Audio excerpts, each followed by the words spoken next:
Hi guys, welcome back to Nature Preserve Life. This is kind of a unique special episode. One of our viewers has asked for just a little overview of some details on just how we produce our videos. This isn't, of course, maybe the best way or not.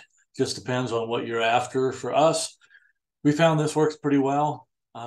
Just keep in mind we're on a Windows 11 desktops, well, laptops actually, but this is how we produce our videos. We first try to just organize them and structure them in Windows Explorer, making different folders, one for each episode, under a hierarchy of where we store our videos on the local laptop.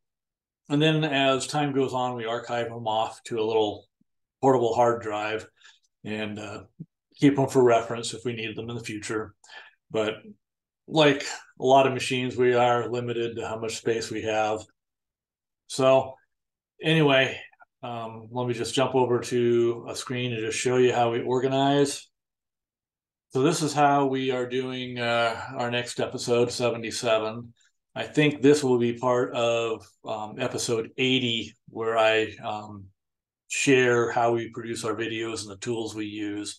But you can see here under Nature Preserve Life, we have some current episodes and future spots where I create folders and have some very basic information in them to help save me time in producing them. So like in this mostly empty folder, I'll have a skeleton of a project template here and a little conclusion video and some default audio and a little folder that's for stills for determining which thumbnails to use, or maybe we include stills separately as non-thumbnails.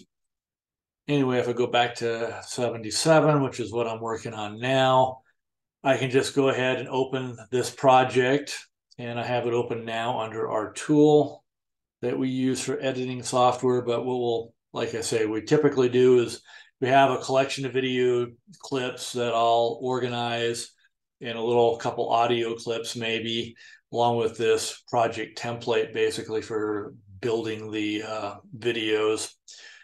So we'll organize them. Other material might go into another episode. I just try to organize them as best we think that can make sense for making an interesting episode. And so let me jump over to the tool now.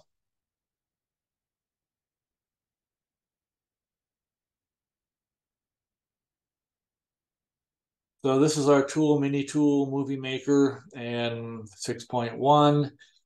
It's not the perfect tool. I mean, it's pretty darn good for what it is. So I can produce things pretty quickly most of the time. Sometimes I can get dragged into a lot of details, which will drag out time quite a bit. Could sometimes take several hours producing a single video, but most of the time I try to keep it down to like under an hour, maybe 30 minutes if I'm really lucky. Just depends on how well I captured the content and how much editing there is to do, any audio or animation. Sometimes you can just click right through real fast and get it done. So this is my skeleton. Let me move my little audio video out of the way here. I have our little title piece here, and I can edit that. This is I believe it was a text template. It's one of these here. It has a little animation with it, and you can edit different pieces here, change them over here in this area, change the font style, colors, and so forth, and whether they're opaque or not, the opacity of them. Anyway, and then I have a little intro clip of audio. And of course, this is the actual text that comes with this little caption piece. I wish I could find it again, but it's one of these. There's different effects you can do on a little clip if you want, transition stuff. I just take the advanced mosaic kind of shift here. The product has other kinds of shifting between different video segments that you can add. Here's one probably a little more detailed. Here's another style. It just depends on how you like to shift and transition. Try them out, enjoy it. Motion effects, which I've never really used these, but you can kind of preview them by just holding your mouse over them. Like this will show that. And then, of course, it's fun having these little elements that they provide. You might notice some of them, recognize some of them from some other videos that we've produced. Like one of my favorites here, a little crying, or this one crying. Like, subscribe kind of stuff. Cool smiling faces, whatever. Paradise, whatever. Anyway, hopping back to the main media here. When you first open up a new project, one of the problems is that I don't like about this product is that it leaves behind what you last were editing. To me, it should be a blank slate when you open this up if you're starting a new project, but they just don't do that.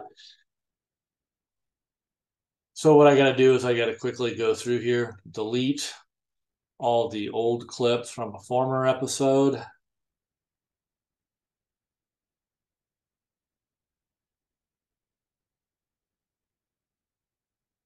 I wish there was like a delete all.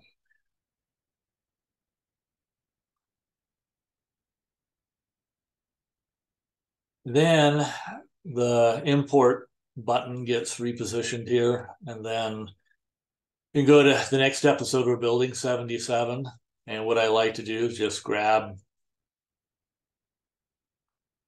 everything and these 3 2, and I can open them all at once, and it just imports them in very nicely.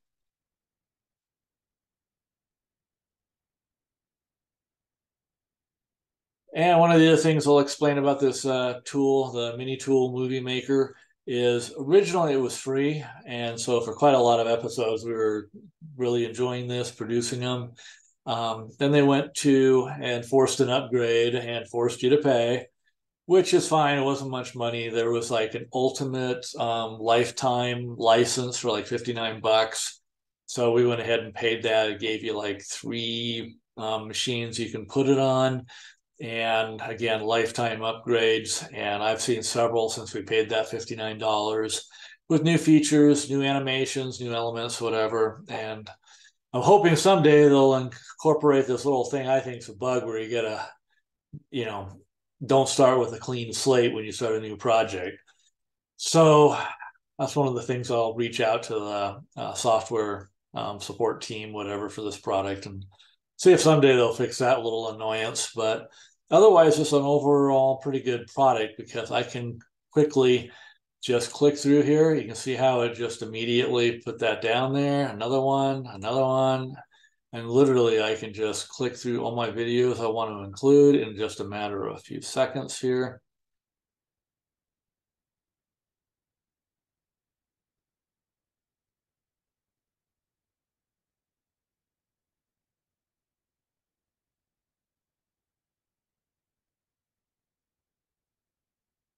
And the conclusion. And you can see over here when my mouse is pointing, it shows that I have 53 minutes of video and audio clips all put together here. At this point, if I was really all done, I could literally just press this export button and select frame rate, resolution. It gives me, again, the duration, the size, anticipated size of the file, MP4s in my case. And I can go over here, give it a click on this dialog, give it a name and location where I want the file to go, the MP4 file, the final product, basically. Since I'm not ready to do that yet, I have still a few more things to do, so I'm not going to export. So what I often do is transitions, if I think a transition is needed. Sometimes you can just cut and things will flow together just fine after cutting some stuff out. Since I don't like doing a lot of scrolling here, you can see down at the bottom, I can scroll way back to the beginning here. They have a little resize feature up here, which I can then resize it so that it tries to fit closer to being all in one window, so you're not scrolling so much. And that's as small as I can squeeze it, but it's a nice video or tool to use because I can then just drag and drop down there. Now I have my transition effect. You can kind of see it here. So if I just play this back, you can see my transition.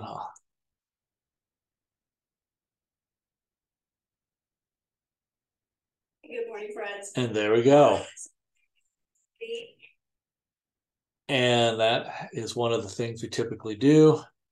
Once you've got the first transition done, you can select the next video clip and just paste the piece here. And then you go select, paste, little tiny wedge here. It's hard to see. Paste, keep selecting all the way through here. Assuming you want transitions for every one of them here, like what I'll end up doing is cutting a lot of this stuff out and then connecting it together, which is very straightforward too. Well, let me just finish the transitions here. You know, some of these transitions may not be in places that I'll end up using, but I like to just quickly cut, click and paste things fast, get it kind of done a little sooner for my starting video.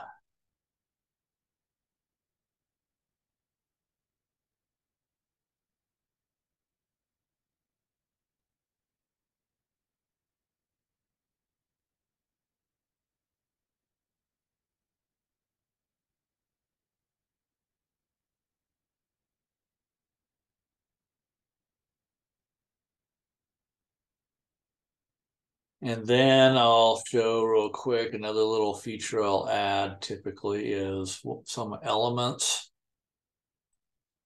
Yeah, this is one I use every video. And you just drag it somewhere on the screen where you want it.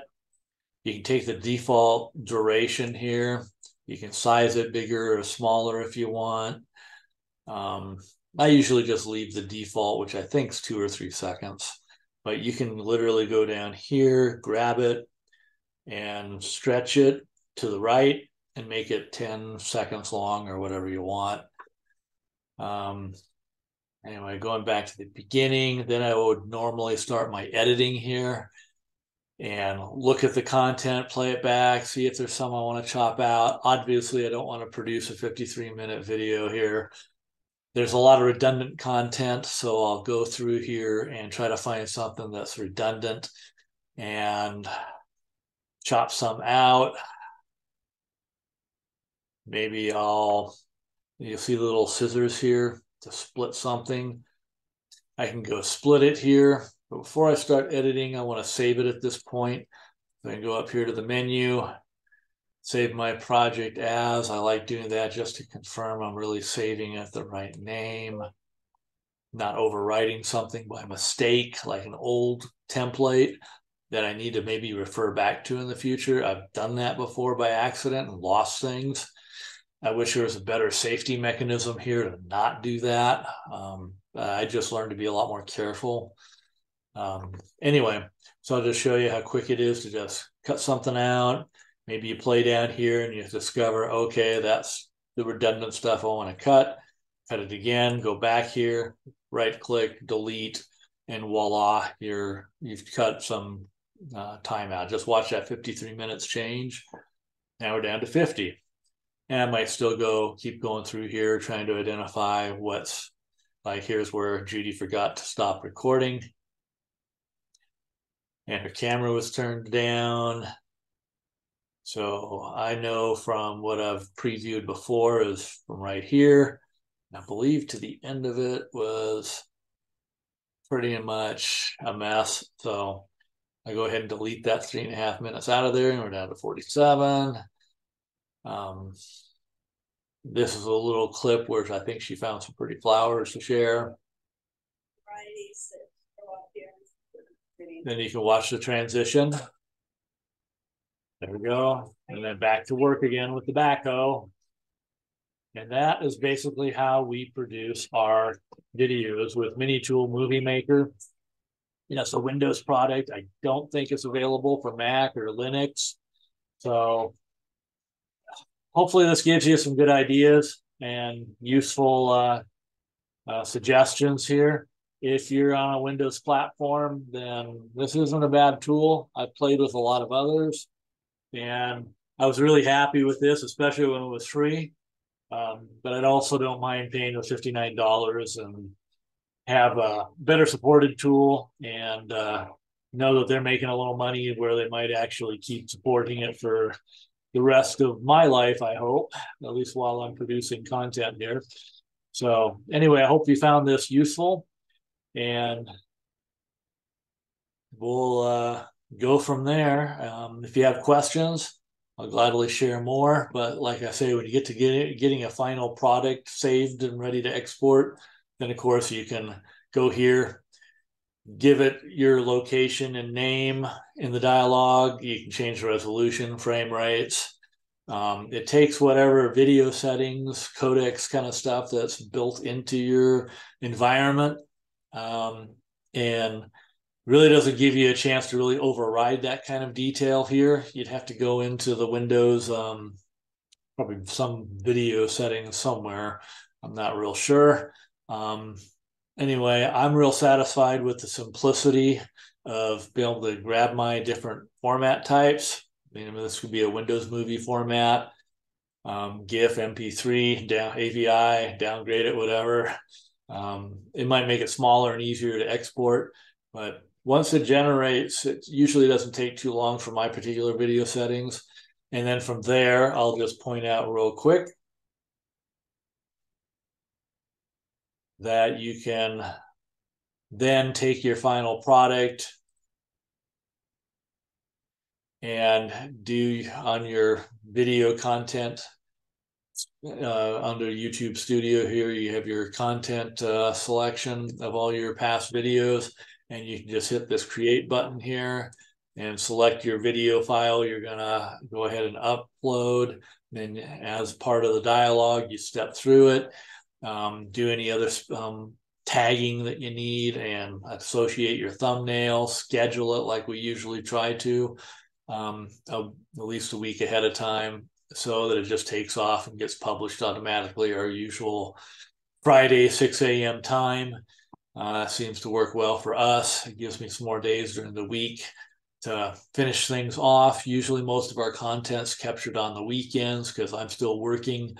And if you've viewed other videos of ours, you may have picked up that Judy's got a lot of health problems, and she's spending a lot of time researching them, trying to find solutions for her health and make her life easier and better. And hopefully she's already started sharing some of her issues and some of her solutions she's working on with prior videos that we have here posted. So check those out, especially if you've got celiac disease like she's been diagnosed with, which of course that's one of the major failures of the American medical industrial complex. Is it took them like close to a dozen years to diagnose and actually communicate it, that that's the problem. We've unfortunately found out buried in some paperwork on some websites of some former doctors who we've fired, that they actually did kind of suggest that this was likely celiac disease, but they never communicated it to her or effectively diagnosed her with it. And we never caught that in some of those earlier attempts. It wasn't until a doctor from about a year ago, who was on his way out the door to early retirement, said, "You have celiac disease, no doubt about it," and confirmed it with some of his tests that he did that weren't quite standard tests. The standard blood tests never showed. They always came up negative. So it's been a long, frustrating road to finally get her diagnosed and try to figure out a better solution for her, because living with it and not knowing and just eating a standard American diet doesn't work for someone with celiac disease. It makes their problem a lot worse. And so that's kind of the short story of Judy's situation right now. Anyway, she's off in the kitchen, and I'm just giving a little more insight on how we produce videos here. I hope you enjoyed it. Hope it was informative.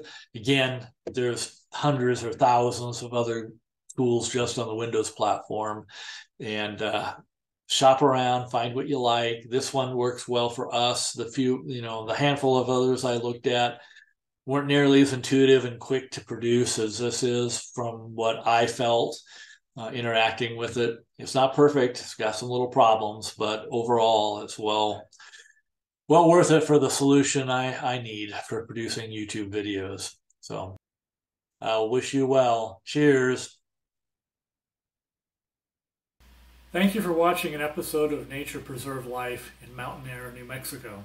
If you'd like to follow along and support our channel, please press the subscribe button and gong that bell to be notified. After all, it's free. Free is a very good price.